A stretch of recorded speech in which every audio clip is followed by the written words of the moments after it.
हरे कृष्णा। एकादशी की तिथि भगवान विष्णु को समर्पित होती है और आषाढ़ महीने के कृष्ण पक्ष की एकादशी को योगिनी एकादशी कहते हैं। ज्योतिष के जानकार की अगर माने तो सबके हाथों कभी न कभी कोई न कोई पाप हो ही जाता है। कुछ पाप इंसान जानबूझकर करता है तो कुछ उससे अनजाने में हो जाते हैं, लेकिन हर पाप का दंड इंसान को भुगतना ही पड़ता है। कहते हैं कि योगिनी एकादशी व्रत के प्रभाव से उन सभी पाप दोषों से मुक्ति पाई जा सकती है। योगिनी एकादशी के दिन उपवास रखने और साधना करने से सभी समस्याओं का अंत हो जाता है। यहाँ तक कि पीपल का पेड़ काटने का पाप भी इस एकादशी का व्रत करने से नष्ट हो जाता है। इंसान के कर्मों को ध्यान में रखकर ही तो ऋषि मुनियों ने व्रत और उपवास के नियम बनाए थे।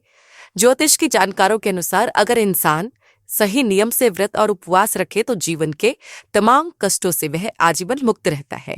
परम कल्याणकारी योगिनी एकादशी के दिन की महिमा का वर्णन पुराणों और धर्म ग्रंथों में भी मिलता है। इससे जुड़ी एक पौराणिक कथा भी प्रचलित है।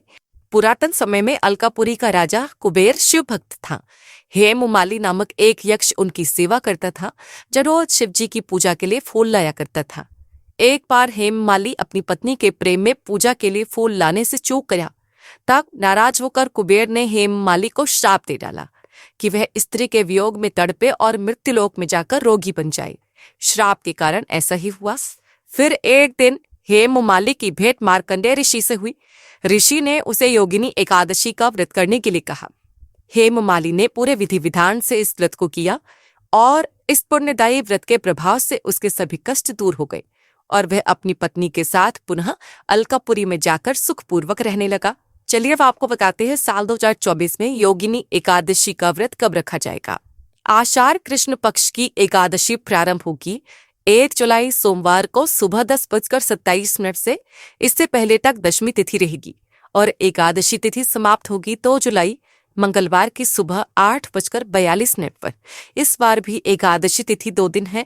ऐसे में आपके मन में अब ये प्रश्न भी होगा कि व्रत किस तिथि को रखना ज्यादा सही रहेगा।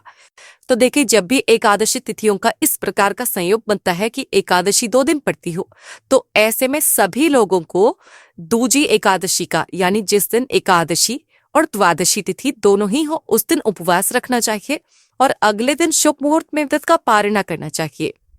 लेकिन कुछ लोग दूसरों से सुनकर जिस दिन एकादशी लगती है उसी दिन से व्रत रखना प्रारंभ कर देते हैं और अगले दिन व्रत पारण मुहूर्त ना होते हुए भी व्रत का पारण कर लेते हैं, जिससे आपको दोष भी लग सकता है। इसलिए हमेशा आपको तिथि और शुभ मुहूर्त की जानकारी होनी चाहिए।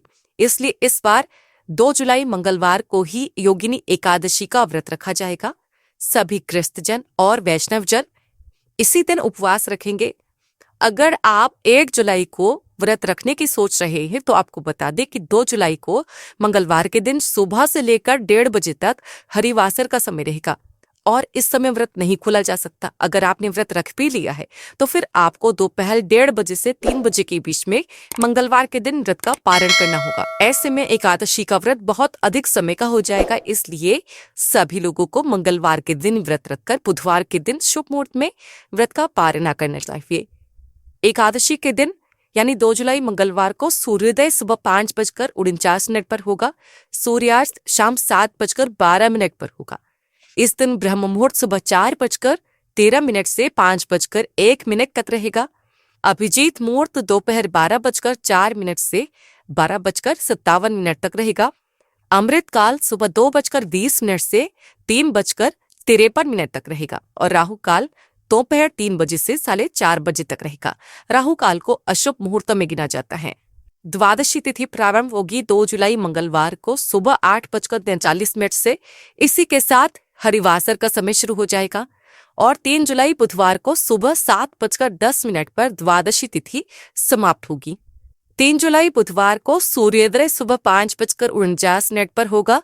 सूर्यास्त शाम 7:12 पर होगा।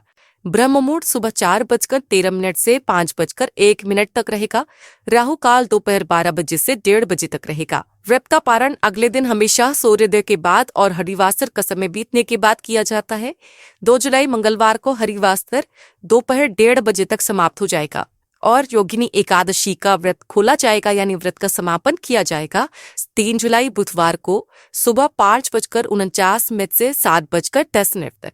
ध्यान रखिएगा कि 7:10 के बाद से त्रयोदशी तिथि प्रारंभ हो जाएगी, इसलिए आपको तिथि के अंदर अंदर ही अपने व्रत का पारणा कर लेना चाहिए। एकादशी के दिन तुलसी पत्र नहीं तोड़े जाते हैं और भगवान विष्णु के भोग में तुलसी पत्र होना अनिवार्य होता है, इसलिए आप दशमी तिथि को ही तुलसी पत्र तोड़ कर रख लें।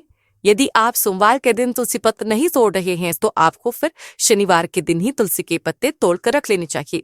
एकादशी के दिन चावल या चावल से बनी वस्तुओं का त्याग करना चाहिए और इस दिन आप अन्न का या पानी से भरे घड़े का दान कर सकते हैं। इस दिन भूले से भी तामसिक भोजन का सेवन नहीं करना चाहिए और नाखून बाल इत्यादि भी नहीं काटने चाहिए। ये थी आज की वीडियो। एकादशी की व्रत कथा भी हमारे चैनल पर सुनाई जाएगी, इसलिए आप व्रत कथा भी जरूर सुनिएगा। जानकारी अच्छी लगी हो तो वीडियो को लाइक करके कमेंट बॉक्स में हरे कृष्णा लिखना मत भूलिएगा।